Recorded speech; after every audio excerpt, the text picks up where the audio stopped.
Ada juga yang ketiga adalah sauerkraut. Sauerkraut ini biasanya dari cabbage dan difermentasi oleh lactic acid bacteria juga. Dan ini merupakan salah satu traditional food yang sangat populer terutama di Eropa. Nah, sauerkraut ini biasanya sering dipergunakan sebagai topping dari makanan. Kemudian juga karena dia rasanya asam, kecut ya. Jadi kadang-kadang itu dipakai untuk beberapa makanan tertentu. Dan kalau kita menambahkan sauerkraut ini, dia kaya akan vitamin K, vitamin B, dan vitamin C. Selain itu juga sauerkraut ini bagus untuk menghasilkan sodium, manganese, dan iron. Probiotic food yang paling sering kita tahu adalah tempe.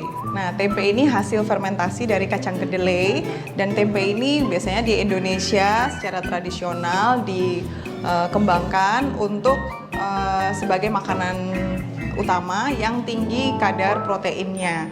Jadi kita bisa menggunakan tempe ini sebagai substitusi terhadap animal, ya, protein animal, yang jika seseorang itu vegan atau vegetarian, maka dia bisa menggunakan tempe sebagai probiotics.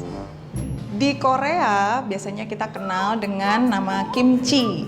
Nah, kimchi ini adalah probiotics food asli dari Korea, digunakan sebagai side dish yang rasanya cukup spicy.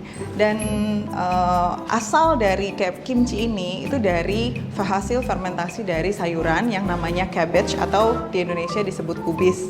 Nah, kalau kita mengkonsumsi kimchi, ini juga akan bermanfaat untuk digestive health kita atau kesehatan pencernaan kita. Dan biasanya di mix kimchi ini dengan ginger, dengan salt, dan juga dengan red chili pepper.